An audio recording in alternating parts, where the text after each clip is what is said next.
चेहरे नहीं दिख रहे साफ मुझे सबके ऐसे लग रहे बिना नहाए धोए आए हों अंधेरे में।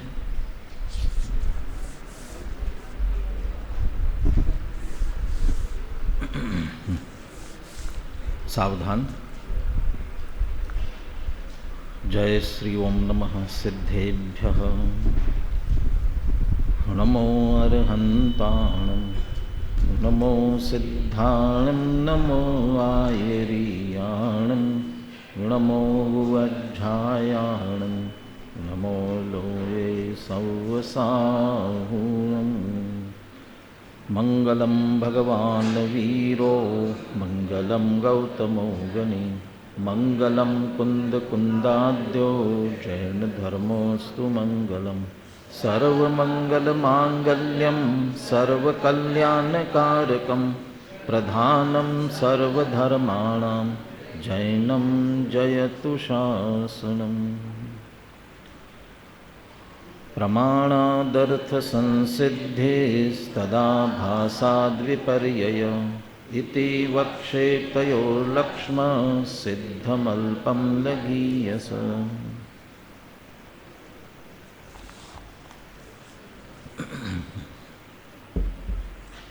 मंगलाचरण में अभी आपने सबने पाठ किया। प्रमाणात कहने पर क्या भाव ख्याल में आया? प्रमाणात कहने पर क्या भाव ख्याल में आया? बोलो, क्या नाम? पवित्र बोलो। हाँ,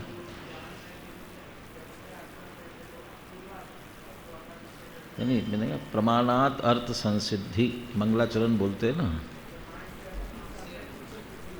हाँ,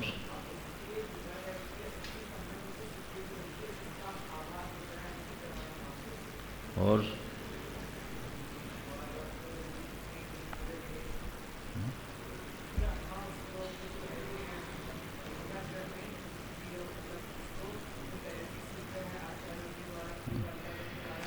मैंने प्रमाण शब्द के लिए पूछा था। प्रमाण शब्द का भाव क्या ख्याल में आता है? बोलो शुभांशु।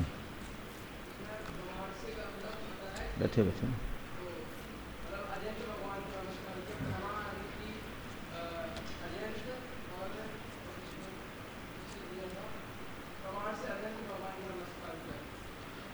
उन्हीं से पदार्थ की सिद्धि होती है।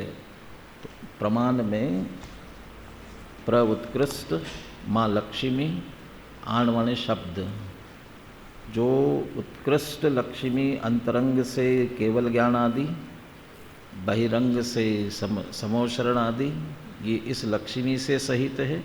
और आणवणे होते शब्द अर्थात दिव्य ध्वनि।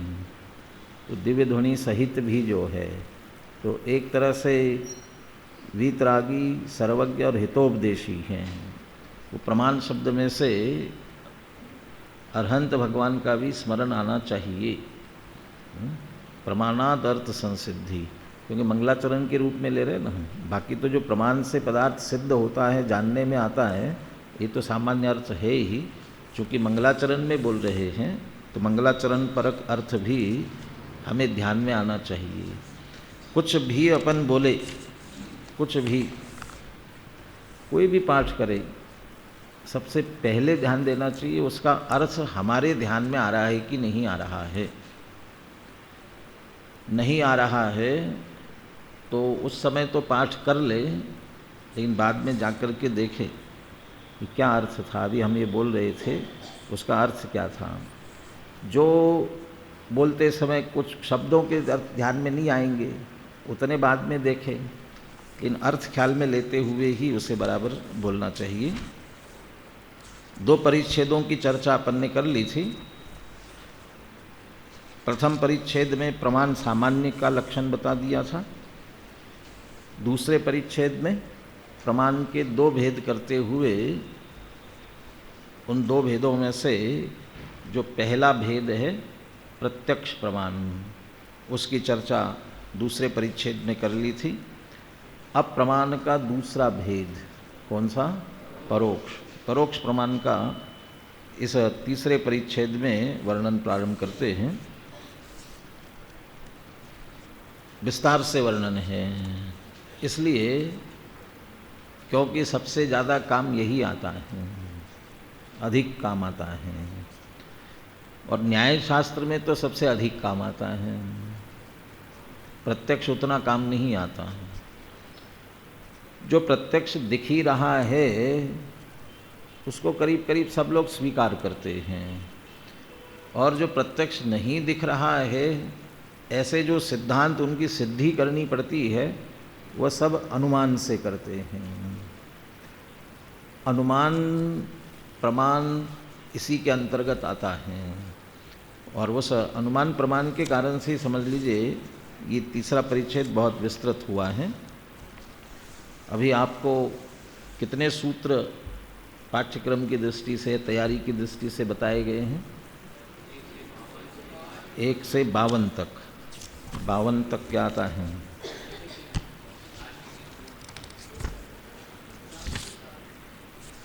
तीसरा परिच्छेद 52 में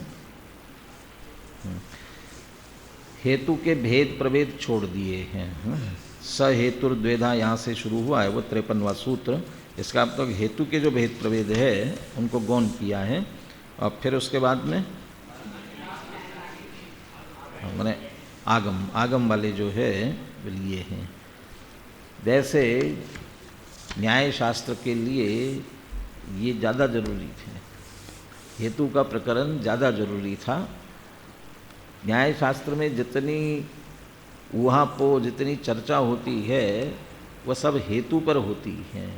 किसी दर्शन ने अपनी बात पूर्व पक्ष में रखी और उसको सिद्ध करने के लिए हेतु दिया। अब जितना खंडन मंडन चलेगा वह हेतु पर चलेगा, तो कैसा हेतु है, ठीक है कि नहीं है।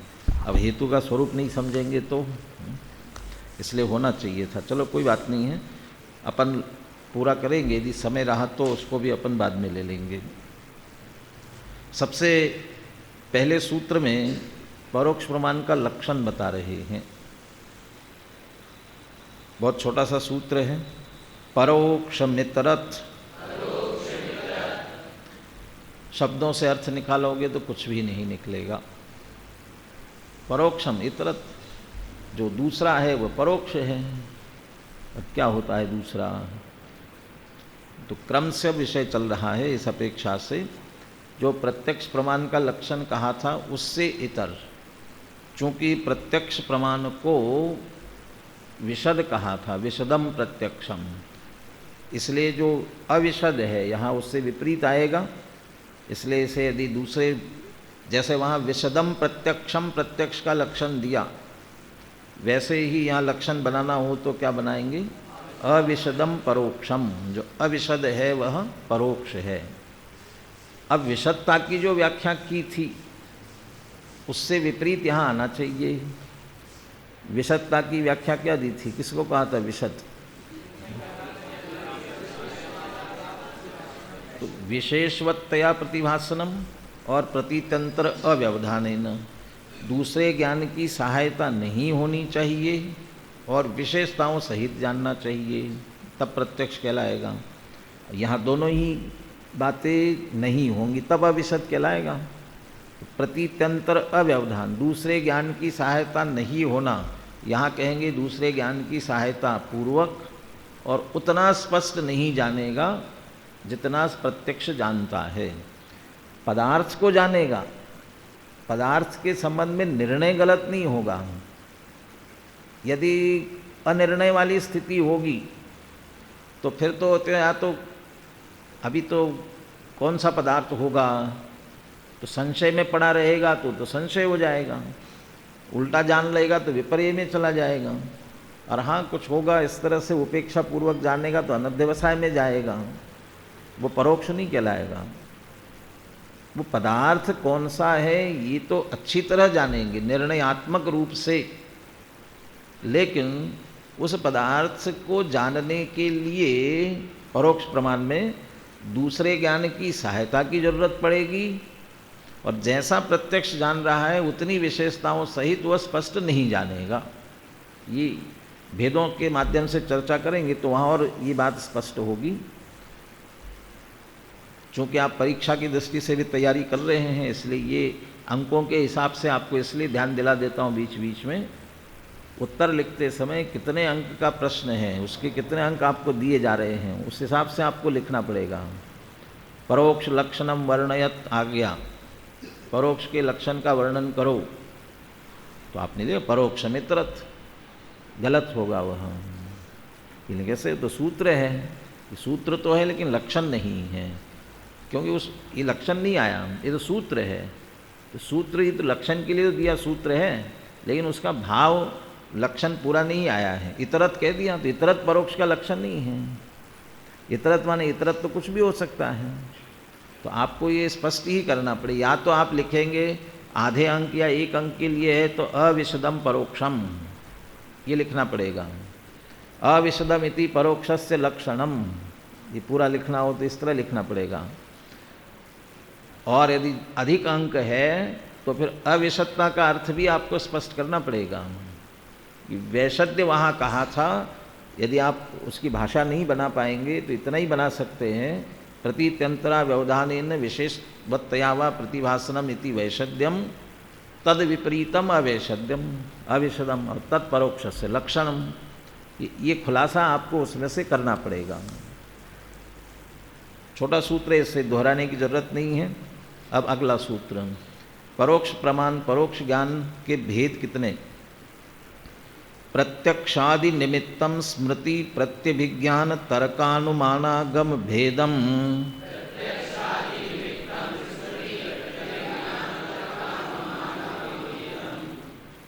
इसमें पहले ही लगा दिया प्रत्यक्षादि निमित्तम, वहाँ था प्रतीत्यंतर अव्यवधानेन, दूसरे ज्ञान की आवश्यकता ही नहीं है। लेकिन इसमें पहले ही कह दिया प्रत्यक्षादि निमित्त, यानी प्रत्यक्षादि की सहायता जरूरत पड़ेगी, दूसरा ज्ञान इसमें आएगा बीच में। तो प्रत्यक्षादि के निमित्त से, अभी आदि का खुलासा करेंगे, पहले सूत्र का सामान्य अर्थ देखते हैं। प्रत्यक्षादि के निमित्त से होने वाला, और ये 5 भेद, कौन कौन से 5 भेद हैं? स्मृति, प्रत्यभिज्ञान, तर्क, अनुमान और आगम। अब किसे कहते हैं स्मृति? तो सबका लक्षण अपने आप ही आगे बताने वाले। अभी तो इस सूत्र में सिर्फ 5 भेद बता दिए गए। परोक्ष प्रमाण के ये 5 भेद, परोक्षम ये आगम भेदम, इस भेद वाला है। तो स्मृति, प्रत्यभिज्ञान, तर्क, अनुमान और आगम, ये शब्द अच्छी तरह से ख्याल में होंगे तो सूत्र भी आप अच्छी तरह बोल सकते हैं।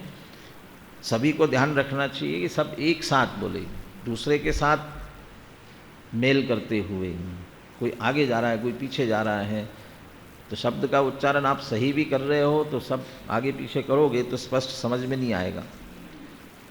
प्रत्यक्षादि निमित्तम का अर्थ आदि शब्द जोड़ दिया है, इसका अर्थ कुछ विशेष है।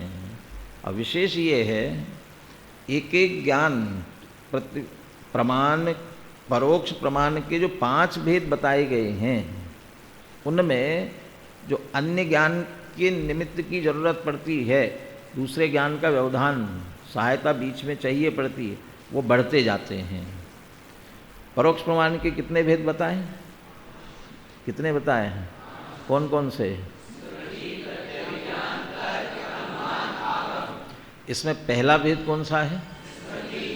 ये जो स्मृति नाम का पहला भेद है, इसमें जो दूसरे ज्ञान की सहायता की जरूरत पड़ती है वह है प्रत्यक्ष।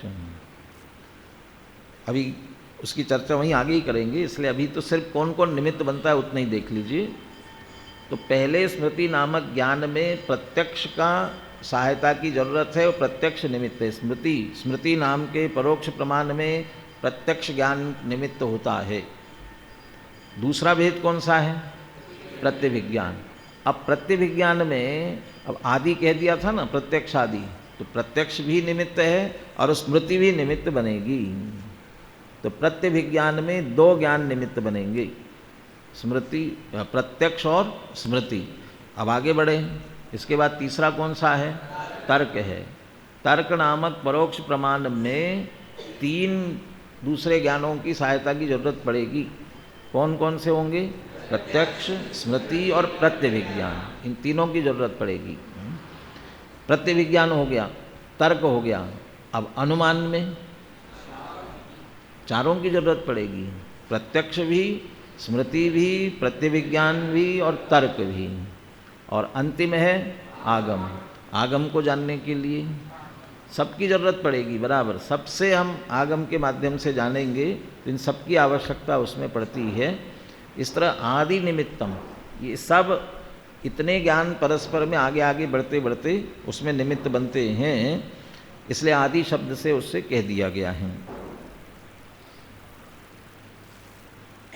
आगे ये भी दिया कि एक क्रम भी रखा ना, स्मृति, प्रत्यभिज्ञान, तर्क, अनुमान और आगम, ऐसा क्रम भी क्यों रखा? क्योंकि इनमें पूर्व पूर्व ज्ञानों की आवश्यकता पड़ती है, इसी वजह से इसका क्रम भी ऐसा रखा हुआ है। सूत्र पुनः बुलवाते हैं। प्रत्यक्षादि निमित्तम स्मृति प्रत्यभिज्ञान तर्कानुमानागम भेदम।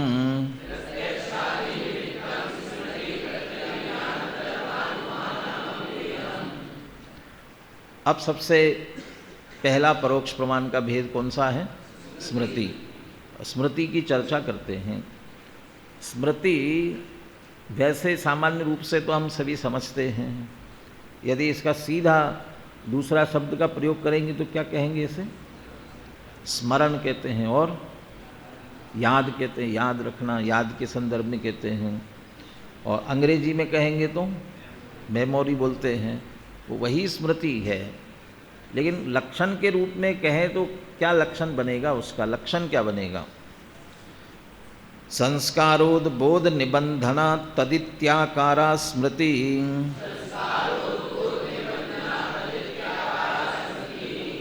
संस्कार उद्बोध निबंधना, निबंधना जो शब्द है निमित्त है, निबंधन माने निमित्त। संस्कार का उद्बोध है निमित्त जिसमें, तो निबंधना जो लिखा ना वो तो ये स्मृति स्त्रीलिंग है, इसलिए निबंधना कर दिया।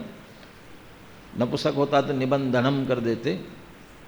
संस्कार के उद्बोध का निमित्त जिसमें है, या संस्कार के उद्बोध के निमित्त से होने वाला, और किस रूप में होता है कि तत् इति आकारा, वह इस रूप से जो होती है, वह इस प्रकार से, इस आकार का अर्थ कोई आकार नहीं बनेगा उसका, वह इस प्रकार से, वह इस प्रकार से जो होती है वह स्मृति कहलाती है।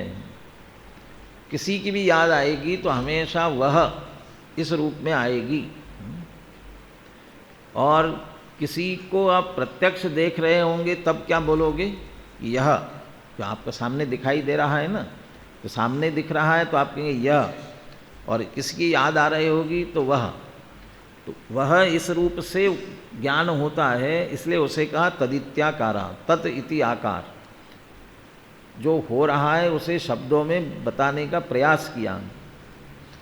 आपको अपने आप में किसी का स्मरण आ रहा है तो उस समय आप वह ऐसा थोड़ी बोलोगे, थोड़ी शब्दों में बोलोगे नहीं आप, लेकिन आपके चित्त में भाव रहेगा कि वह, चूँकि दूरवर्ती अभी सामने नहीं है, दूरवर्ती या काल से पीछे पहले था, तो इसलिए वह के रूप में ही आएगा स्मरण हो, इसलिए उसको तदित्याकारा कहा।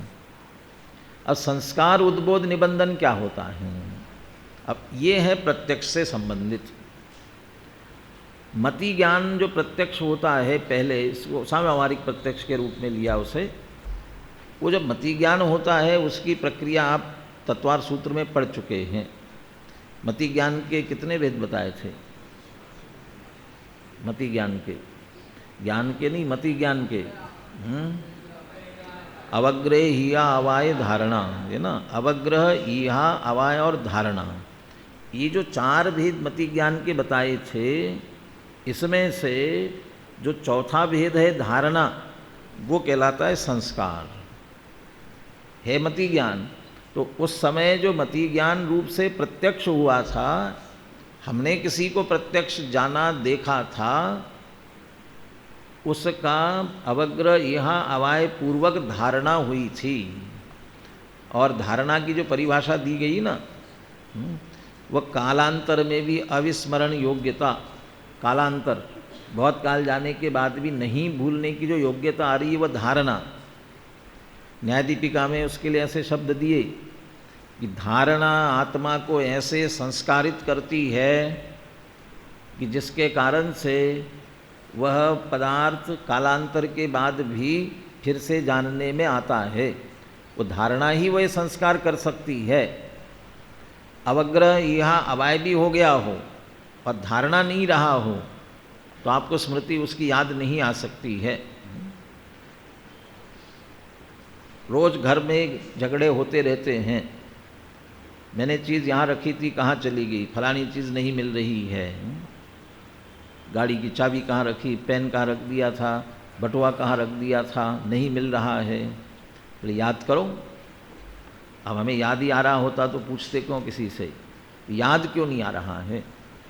क्योंकि हम बाहर से आए, किसी और धुन में थे और चाबी कहीं भी रख दी। लेकिन चाबी कहीं रख रहे हैं, कहीं टेबल पर रख रहे हैं, कभी अलमारी के ऊपर रख रहे, कहीं और रख रहे हैं, जानने में नहीं आ रहा है कि हम यहाँ रख रहे हैं चाबी, यहाँ चाबी हमने रख दी, उस समय जानने में नहीं आ रहा है। उस समय तो अवग्रह यह अवाय हो रहा है कि ये चाबी मैंने यहाँ रखी, लेकिन धारणा नहीं हुई। यदि धारणा हुई होती तो चाबी दूसरे दिन याद आते ही मैंने वहाँ रखी थी, वो ख्याल आता और वहाँ से हम उठा लेते। तो धारणा हुई हो तो ही स्मृति आती है। इसलिए वो जो संस्कार था उसका उद्बोध निमित्त बनता है। वो संस्कार हुआ होगा तो अब फिर से प्रकट होगा। तो धारणा रूपी संस्कार के प्रकट होने के कारण से वह इस प्रकार का जो ज्ञान होता है वह कहलाता है स्मृति। तो संस्कार उद्बोध निबंधना तत् इति आकारा। पहले प्रत्यक्ष से हमने किसी को जाना और फिर कालांतर में उसका जो संस्कार धारणा रूप से हुआ था वो प्रकट हुआ और इस कारण से याद आई कि वह इस रूप से जो याद आती है वही स्मृति कहलाती है। परोक्ष क्या चीज़? हाँ, जाति स्मरण, बिल्कुल बिल्कुल। हाँ, और ये याद आने में भी, ये तो मैंने उदाहरण दिया कि हमें उसकी आवश्यकता पड़ी इसलिए हमने बुद्धिपूर्वक स्मरण लगाया, चाबी कहाँ है, तब हम ढूंढने लगे, दिमाग लगाने लगे। विद्यार्थी शुरू में आते हैं, रोने लग जाते हैं। अब मुझे तो मालूम नहीं आप में से कौन कौन रोया, मम्मी को मालूम होगा। हाँ? क्यों रो रहे हो, क्यों रो रहे हो? कि मम्मी की याद आ रही है, घर की याद आ रही है। तो उसने जैसे चाबी की ज़रूरत पड़ी थी तो हम चाबी ढूंढ रहे थे, ऐसे वो मम्मी को ढूंढ रहा था क्या? नहीं ढूंढ रहा था। तो फिर आ गया स्वावरण क्षोभम लक्षण योग्यता से वो उस समय आ गया। तो वो स्मरण अपने आप भी सहज ही आता है। बहुत सारी चीज़ें अपने आप ही याद आती रहती है, अपने आप ही।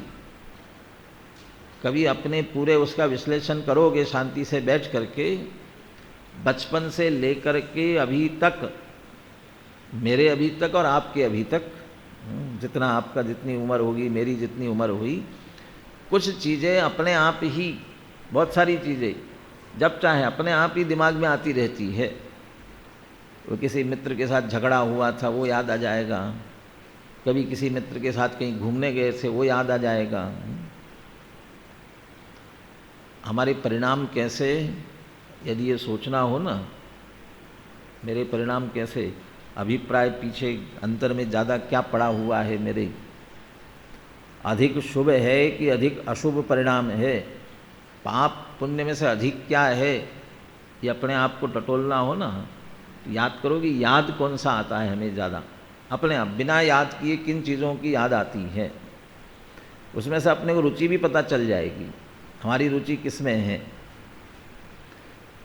किसी तीर्थ क्षेत्र पर गए थे, भगवान के दर्शन पूजन किए थे, भक्ति की थी, स्वाध्याय किया था, कोई गाथा, वो चीज़ें याद आती है तो समझ लीजिए शुभ भाव, अभिप्राय में अंदर में शुभ भाव है, इसलिए वो उसका उस संस्कार का उद्बोध हो रहा है। और यदि घूमना फिरना, खाना पीना, सिनेमा और यही सारी चीज़ें याद आ रही है, वो समझ लेना पाप के परिणाम है, पाप की परिणाम की अधिकता है, तभी तो याद आ रहे हैं वे, अभिप्राय में वे पड़े हुए हैं तभी तो याद आ रहे हैं। पाप के परिणामों में भी किसकी अधिक याद आती है? खाने पीने की याद आती है, सिनेमा की याद आती है, कपड़े पहनने ओढ़ने फैशन की याद आती, किसकी याद आती है? उससे भी रुचि समझ सकते हो। खाने पीने की याद आ रही है अपने आप, वहाँ बहुत खाना बढ़िया था, वहाँ ये चीज़ खाई थी, ये इसका बहुत टेस्ट अच्छा था, फलाना, तो समझ लेना खाने पीने की रुचि ज़्यादा है। सिनेमा की याद आती है तो सिनेमा की समझ लेना, वो जिस चीज़ की याद आ रही है ना, वो रुचि समझ लीजिए अंदर पड़ी हुई है। तो ये शुभाशुभ परिणाम और ये इन सब चीज़ों से हम अपने आप को नाप सकते हैं, जैसा जैसा संस्कार पड़ा हुआ हो। जाति स्मरण में भी कोई वो बुद्धिपूर्वक ही करे जरूरी नहीं है, अपने आप ही। हाँ, पशुओं को भी होता है, बिल्कुल। हाँ, अभी अभिनंदन जी सुना रहे थे ना उस दिन, अब यहाँ बीच में आए थे, 2-3 दिन स्वाध्याय किया था, तो ललितपुर का एक प्रकरण सुना रहे थे। बछड़ा होकर के उसी घर में जन्म ले लिया था, तो उसे स्मरण आया, तो उनको भी। और सभी को कहते कुछ उम्र तक तो याद रहती है, तब तक रहती है जब तक नहीं बोल सकते हैं, और जैसे ही बोलना शुरू करते हैं भूलने लगते हैं। तो बोलना शुरू करते का अर्थ है कि यहाँ की चीज़ें सब आने लग गई, और आने लग गई तो वो फिर कैपेसिटी ख़त्म हो गई, तो धीरे धीरे ख़त्म हो जाती है, और किसी की तीव्र हो तो आ जाती हैं। तीर्थंकरों को जन्म से ही 3 ज्ञान होते हैं, मति ज्ञान, श्रुति ज्ञान के साथ साथ अवधि ज्ञान भी होता है। लेकिन जैसे ही वैराग्य होता है वैसे ही 10 भाव पूर्व के 10 भाव उनके जानने में आते हैं। और वो किससे आते हैं जानने में? जाति स्मरण से, कहते वो स्मरण से आते हैं। जबकि अवधि ज्ञान के माध्यम से पिछला ही जान सकते हैं, अवधि ज्ञान का प्रयोग करके भी जान सकते हैं, लेकिन अवधि ज्ञान के प्रयोग की बात नहीं की। सभी तीर्थंकरों के बारे में कहते हैं उस समय 10 पूर्व भाव उनके जाति स्मरण में आने लगते हैं। मैं क्या क्या था, कहाँ कहाँ जन्म लिया, कैसे कैसे दुख उठाए, अब इसलिए मुझे इस संसार से पार होना है, तो अब मुझे दीक्षा लेनी है। तो वो पूर्व के भाव दिखाई देते हैं, जानने में आते हैं। महात्मा के महात्मा नाटक देखा ना, श्रीमद जी को कितने भाव की याद थी? 800 भाव की। वो कर्णानुयोग से मिलान करना चाहिए, कर्णानुयोग कितना कहता है, इतने पीछे तक अवधि ज्ञान की बहुत मर्यादा सीमित रहती है, जाति स्मरण की मर्यादा कितनी, ये देखना चाहिए। बहुत सारी बातें अतिशयोक्तिपूर्ण भी होती है कभी कभी, लेकिन सहज भी आता है। उस समय तीर्थंकर बुद्धिपूर्वक लेते हैं कि अभी मैं क्या था, अभी वर्तमान में क्या हुआ, क्या था, ये सोचने लगते हैं, तो वो पूर्व भाव उस समय आते हैं जाति स्मरण में उनके। तो स्मरण सहज भी आता है अनेकों बार, और अनेकों बार बुद्धिपूर्वक हम जानने की कोशिश करते हैं, तो उसमें भी उपयोग वहाँ लगाने पर भी स्मृति हो सकती है। लेकिन संस्कार उद्बोध निबंधना और तदिति आकारा, पूर्व के प्रत्यक्ष से धारणा रूप हुए संस्कार के निमित्त से वह इस रूप में जानने में आने वाला। परोक्ष प्रमाण के लिए 2, जैसे प्रत्यक्ष को विशद कहा था, और विशदता की 2 बातें थीं, दूसरे ज्ञान की सहायता के बिना और विशेषताओं सहित। तो उसके विपरीत है ये परोक्ष प्रमाण, अविशद है। तो दूसरे ज्ञान की सहायता तो ये हो गई, प्रत्यक्ष में धारणा हुई थी, उस धारणा के निमित्त से हो रहा है, तो उसकी सहायता की जरूरत है। जिस चीज़ को हमने पहले नहीं देखा है उसकी स्मृति नहीं आ सकती। यह बहुत सी चीज़ें आती रहती दिमाग में, वो दिमाग में आती है, वो कल्पना लोक है। तो आप ये नैगम नय का एक विषय बनता है, आपका दिमाग इस तरह से जो बिना देखा हुआ भी उसके बारे में भी सोचता रहता है, तो वो बातें भी आती रहती दिमाग में। लेकिन स्मृति तभी कहलाएगी जिसको आपने पहले जाना है उसका ही पुनः स्मरण होवे, तो ही स्मृति कहलाती है। तो पूर्व का प्रत्यक्ष हो तो ही होगा, इसलिए पूर्व के प्रत्यक्ष के ज्ञान की सहायता यहाँ पड़ेगी। इसलिए प्रतीत्यंतर व्यवधान हो गया। और दूसरा विशेषवत्तया, विशद ज्ञान प्रत्यक्ष ज्ञान विशेषवत्तया है। और इसमें अविशेषता क्या है? प्रत्यक्ष किसी चीज़ को हमने जब देखा था उस समय साक्षात सामने थी तो सारी विशेषताओं सहित हम उसे जान रहे थे। अभी स्मृति आ रही है तो वह इस रूप में आएगी, बाकी और कुछ विशेषता आपको नहीं ख्याल में आएगी। मम्मी की याद आने वालों को मम्मी याद आ सकती है जब आपने प्रत्यक्ष मम्मी को सामने देखा होगा, देखते हो तब आज मम्मी ने कौन सी साड़ी पहनी है, अभी खड़ी है कि बैठी है, खाना बना रही है कि मंदिर जा रही है, क्या कर रही है, ये सब आपको प्रत्यक्ष दिख रहा है। ये सारी विशेषताएं उस समय दिख रही हैं। लेकिन याद आते समय आप क्या याद करोगे? मम्मी याद करोगे।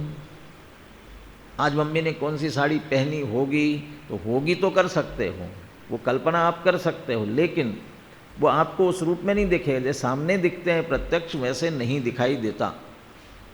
प्रत्यक्ष में ये सारी विशेषताओं सहित सामने साक्षात दिख रहा है, जानने में आ रहा है।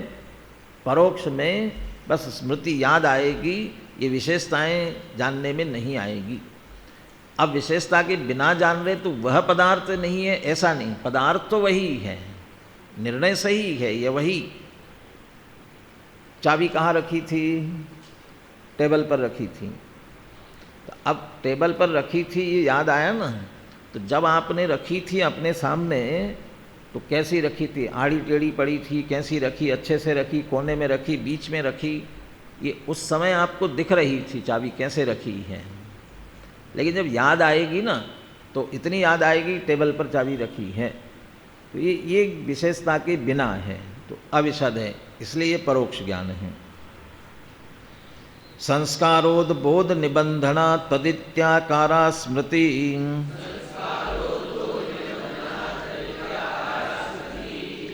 उदाहरण का छोटा सा सूत्र है। स देवदत्तो यथा,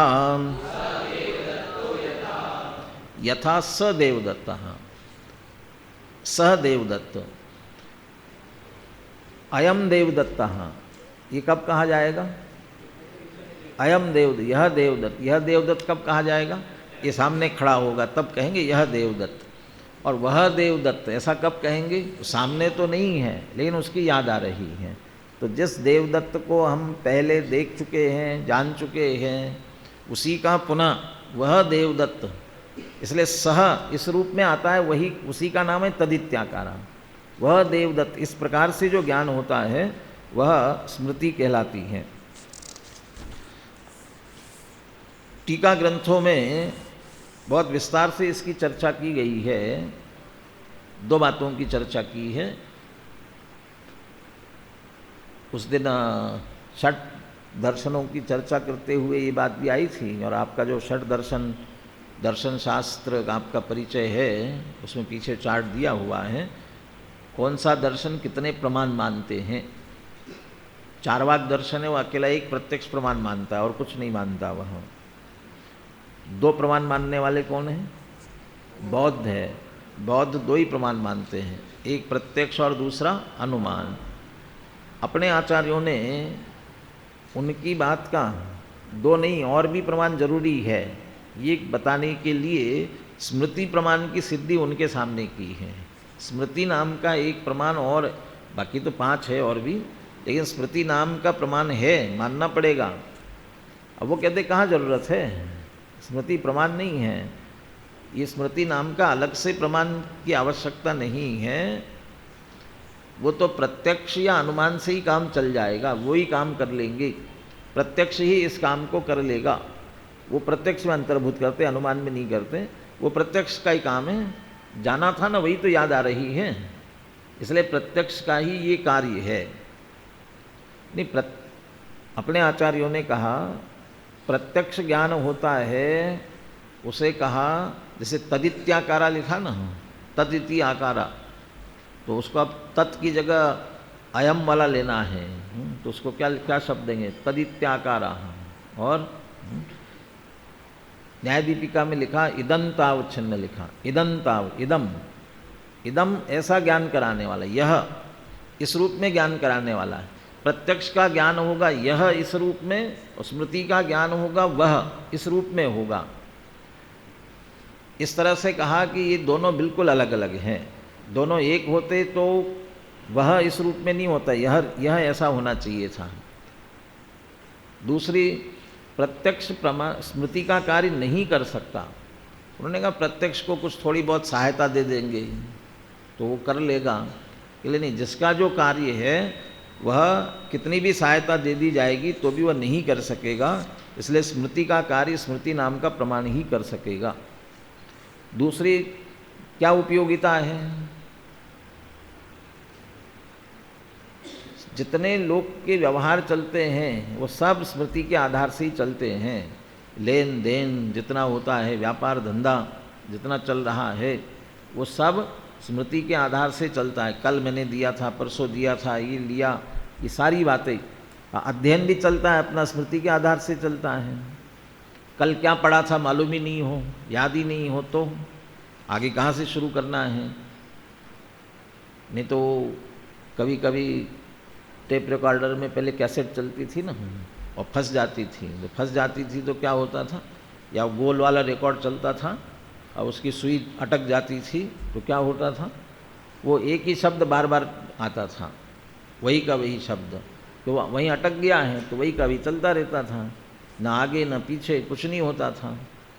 ऐसे यदि स्मृति नहीं होगी तो कल आएंगे, परीक्षा में पढ़ना है, क्या पढ़ा था ये पता नहीं, तो चलो शुरू करते हैं, तो प्रमाणा दर्शन सिद्धि शुरू कर देते हैं।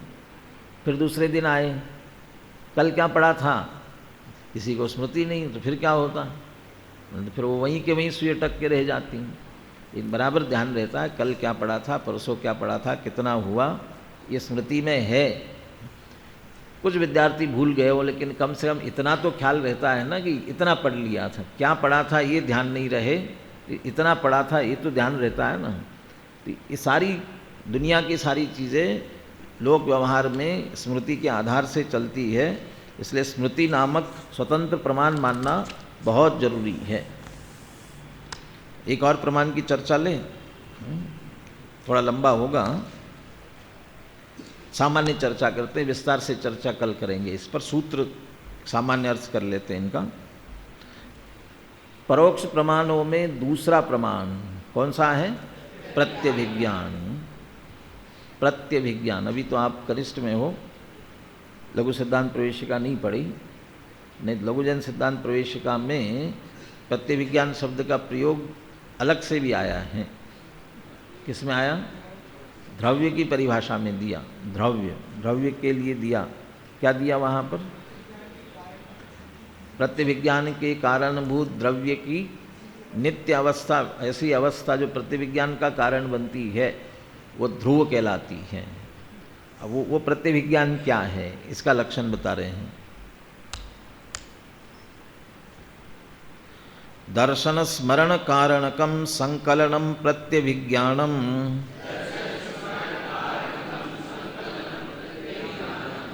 तदेवेदम तत्सदृशम तद्विलक्षणम तत्प्रतियोगित्यादि।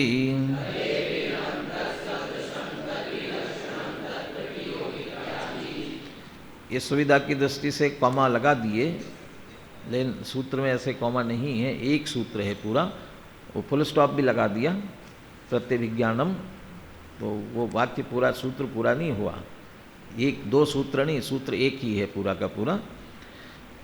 पहले प्रत्यभिज्ञान का लक्षण बताया और फिर उसके भेदों का थोड़ा स्वरूप बता दिया, भेद किस किस रूप में हो सकते हैं।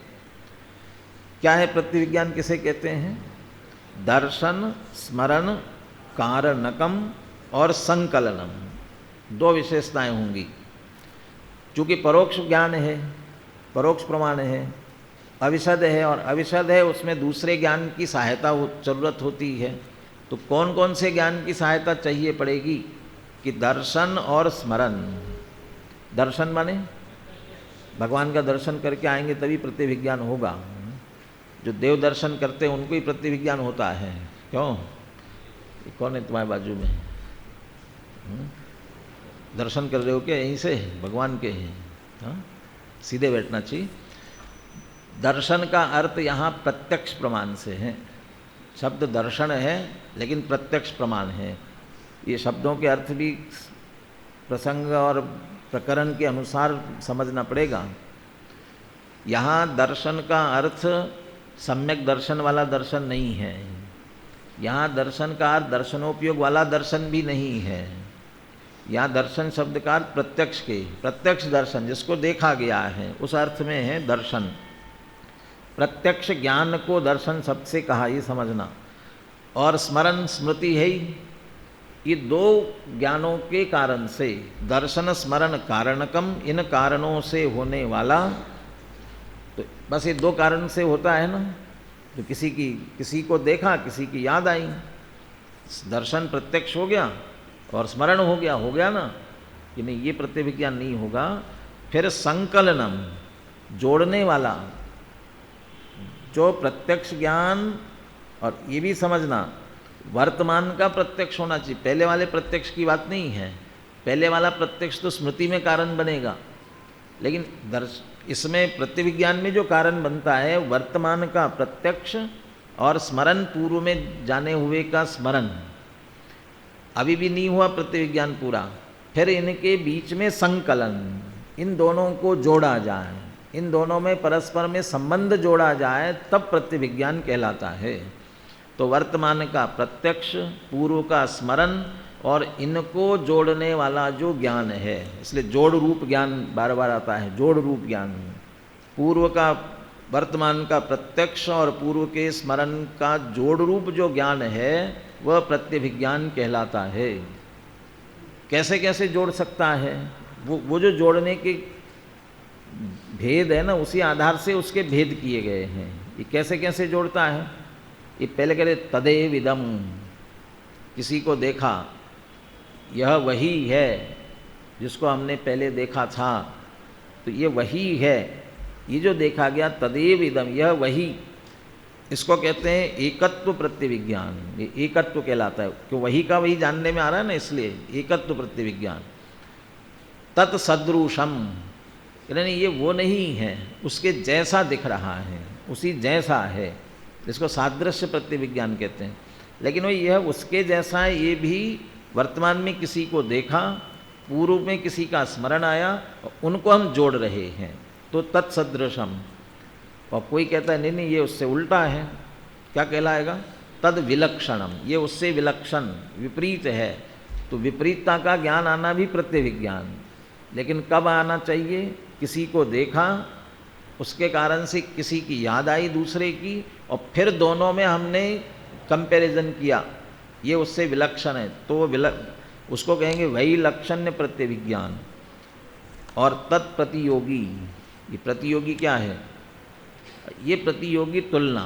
तो ये तुलनाएं बहुत तरह की हो सकती है, इसलिए आदि कह करके छोड़ दिया। ये उससे बहुत छोटा है, ये उससे बहुत बड़ा है। हम घूमने के लिए गांधी स्टैचू की तरफ गए, दूसरे दिन गांधीनगर मोड़ पहुंच गए। अब गांधीनगर मोड़ पहुंचे, तब ख्याल आया गांधीनगर मोड़ गांधी सर्किल से बहुत दूर है।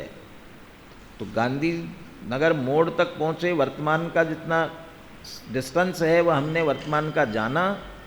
कल वहाँ गए थे, वो हमें ध्यान में आया। अब हमने तुलना की, ये इससे दूर है, ये इससे पास है, इसमें बहुत अधिक समय लगा, इसमें कम समय लगा। ये सारी तुलनाएं जब हम वर्तमान और पूर्व इनको जोड़ते हुए करते हैं, तब प्रत्यभिज्ञान कहलाता है, और वह प्रातियोगिक प्रत्यभिज्ञान कहलाता है। और उसके बहुत प्रकार हैं, और ये हम बार बार करते रहते हैं। कोई भी चीज़ खरीदने जाएंगे तो क्या करते हैं हम, एक दुकान से नहीं खरीदते हैं, 10 दुकानों पर जाते हैं। किस लिए जाते हैं, और 10 दुकानों पर जाते हैं तो उस दुकान में ऐसा था, इस दुकान में ऐसा है, वहाँ कीमत ज़्यादा थी, यहाँ कीमत कम है। ये कीमत तो कम है लेकिन माल ठीक नहीं है, उसका माल अच्छा था, कीमत ज़्यादा बता रहा है लेकिन माल अच्छा है। ये सब जो तुलनाएं करते हैं, ये सब प्रत्यभिज्ञान है। लेकिन तभी होगा ना जब पहले जो दूसरे दुकान से देख कर आए वो स्मृति में हैं और सामने देख रहे हैं और फिर कंपैरिजन कर रहे हैं, ये प्रतियोगी कहलाता है। और ये इस तरह का प्रतिविज्ञान बहुत है, इसलिए आदि शब्द से उसे छोड़ दिया है। सूत्र बुलवाते पुनः। दर्शन स्मरण कारणकम संकलनम प्रत्यभिज्ञानम।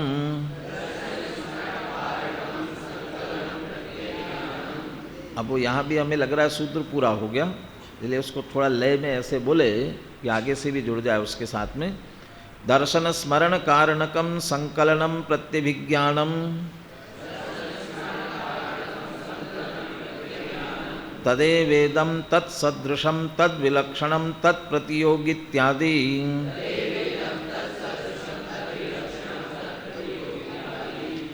अगले सूत्र में उनके सबके दृष्टांत दिए हैं, बहुत सरल है। यथा स एवायम देवदत्तः गोसदृशो गवयः गोविलक्षणो महिषः इदमस्मात् दूरं वृक्षोऽयम् इत्यादि।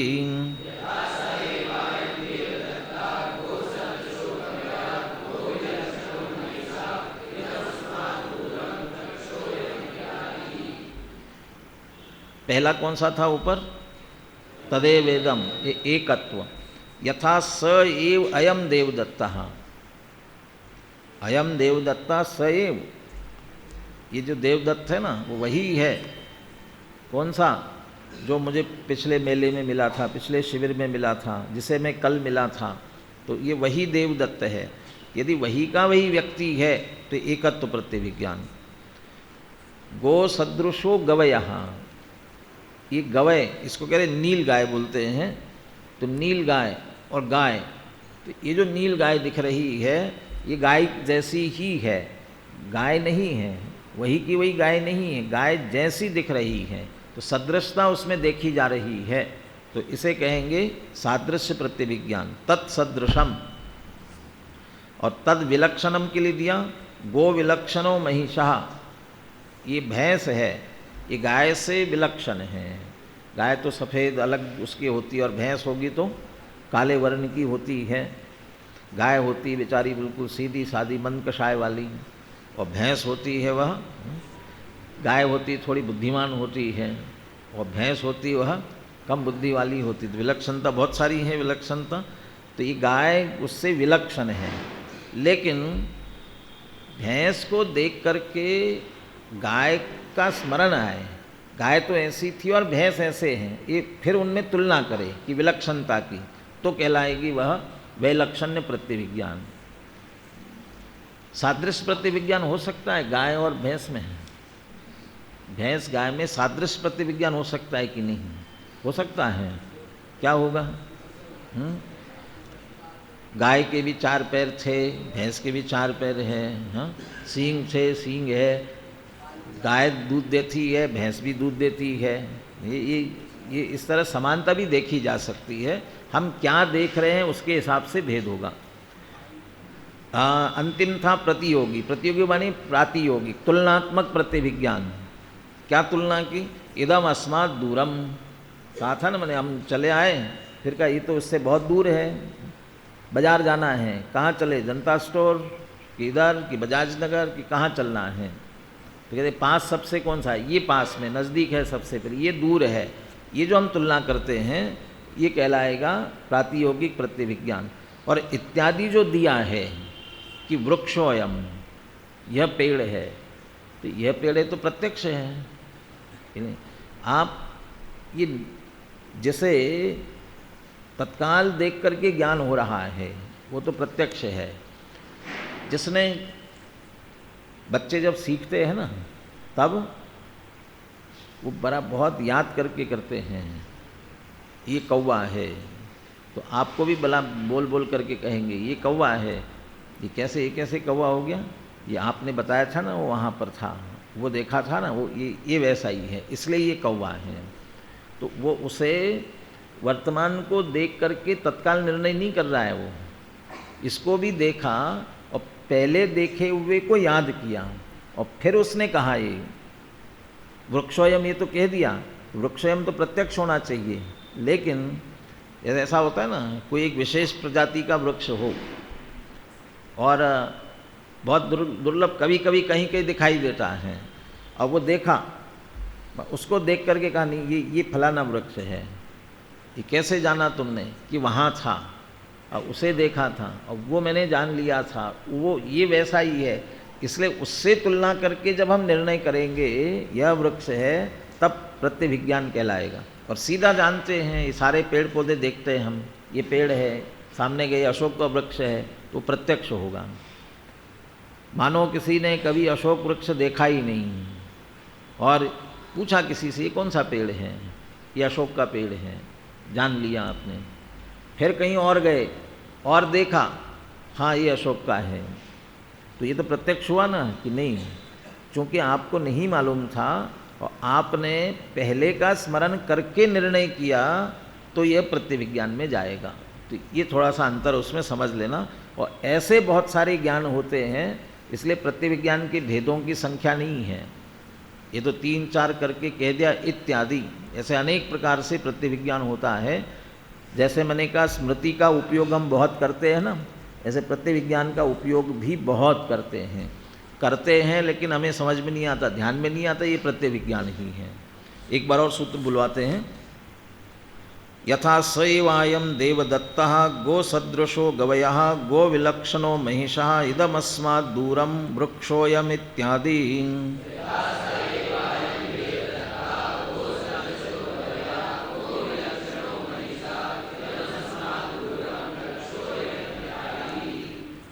अपने स्वरूप का ध्यान भी प्रत्यभिज्ञान से होता है। ज्ञान ज्ञान ज्ञान संचेतन चल रहा है, पहले भी जान रहा था, अभी भी जान रहा हूँ, ये ज्ञान रूप ही मैं हूँ और इसलिए ध्रुव हूँ। और उस ध्रुव का त्रिकाली ध्रुव चैतन्य स्वरूप आत्मा, ये प्रत्यभिज्ञान के आधार से उसका निर्णय करके उसमें लीन होना है, तब आत्मध्यान हमें प्रकट हो सकता है। सहजानंदी शुद्ध